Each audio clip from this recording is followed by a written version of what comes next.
सो कन्या राशि के लिए, कन्या राशि अभी तो अष्टम गुरु में है, तो not a very great time. अष्टम गुरु is not a very great. अब अष्टम गुरु में तो है ही, इससे पहले तक तो राहु केतु में भी अष्टम था, तो राहु केतु भी अष्टम में, तो कन्या राशि के तो विचारों के थोड़े काम डले हुए थे अभी तक। शनि छठे में, राहु केतु अष्टम में। अब राहु केतु चले गए सप्तम में, शनि आ गए छठे में और गुरु है अभी अष्टम में। सो अप्रैल तक तो कोई राहत मिलती नहीं दिखती है, बट यस, जितना खराब मन के लेवल पर रहा है उतना खराब तो नहीं होगा, क्योंकि बृहस्पति कुछ तो अब मुक्त हुए, यस कुछ तो मुक्त हो गए हैं। और धीरे धीरे जैसे ही बृहस्पति 9th में जाएंगे, सो गुरु का 9वें स्थान पे गोचर बहुत ही उत्तम माना जाता है, क्योंकि जैसे ही गुरु 9वें स्थान पे जाएंगे, आपके केतु पर उसका दृष्टि होगी, पंचम पे उसका दृष्टि होगी और 9th में वो स्वयं बैठेंगे और तृतीय स्थान पे दृष्टि होगी। सो जो केंद्र में लग्न पर केतु आने का प्रभाव है, जो कि अभी एक्यूट रहेगा, क्योंकि कन्या लग्न पर, कन्या राशि में राहु केतु आ गए, जैसे ही गुरु का दृष्टि अप्रैल के बाद पड़ेगी, you will become very spontaneous, you will become very intuitive again, which you have lost in the last 1.5 years. So you will again be intuitive, very spontaneous, and you will again become very popular, क्योंकि बृहस्पति की लग्न पर और पंचम पर दृष्टि होती है तो फिर प्रसिद्धि होती ही होती है। तो ये चीज कन्या लग्न के लिए मेरे को कहना है कि अपना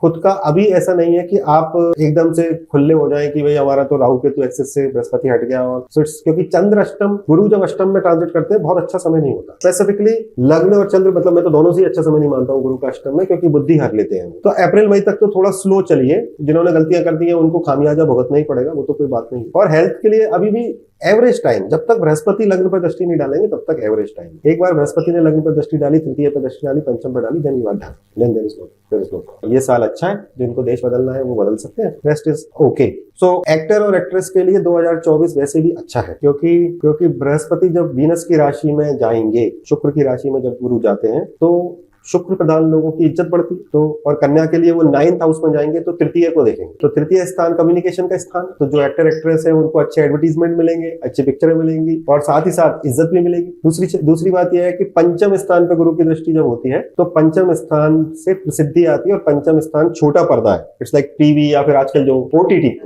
सो वो कन्या लग्न, कन्या राशि वालों को ओटीटी या टीवी में ज्यादा ट्राई करना चाहिए 2024 में। तो be a little slow for now, I mean don't make big investment till April, and then April के बाद देन यू आर फ्री। आप करो।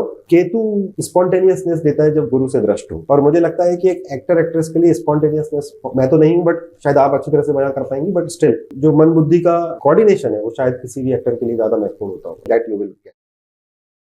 कन्या लग्न वालों के लिए साधना जो इस साल या वो करनी है, एक तो तीर्थाटन करना है तबीयत से। अगर आप कोई किताब छाप सकते हैं तो किताब छापें, आप कुछ लिखना चाहते हैं तो लिखें, मंदिरों के दर्शन करें और ओम नमः शिवाय करें। तो अप्रैल तक रुद्र पूजा या रुद्र होमा सुन सकते हैं, अप्रैल के बाद ओम नमः शिवाय कर सकते हैं। पत्नी से झगड़ा नहीं करें, ये भी एक रेमेडी है। फिर पत्नी से झगड़ा अप्रैल मई के बाद कीजिए, वो बुरा नहीं मानेगी, अप्रैल तक झगड़ा नहीं। पत्नी या पति तो एक बार गुरु ट्रांजिट हो जाने दीजिए, नहीं तो सप्तमेश अष्टम में है, राहु सप्तम में, खेल हो जाएगा। पत्नी से तो वैसे भी कभी भी आपको नहीं करना चाहिए, बट कभी कभी आदमी दुस्साहस करता ही है, तो हम लोग उस समय भी उसको आगाह करते हैं। स्पेशली जो साल चालू हो रहा है तो उस समय मंगल खुद ही अष्टमेश होकर चतुर्थ में बैठकर सप्तम को देखते हैं, तो सप्तम पर राहु है, उस पर मंगल का दृष्टि है, छठे में शनि है, अष्टम में गुरु है। इसको जो है वो थोड़ा आराम से काटना चाहिए वैवाहिक के हिसाब से, और फिर जब गुरु 9th में आ जाएंगे तो आप प्रेम संबंध के लिए भी अच्छा है, व्यवहार के लिए भी अच्छा है, सबके लिए अच्छा है।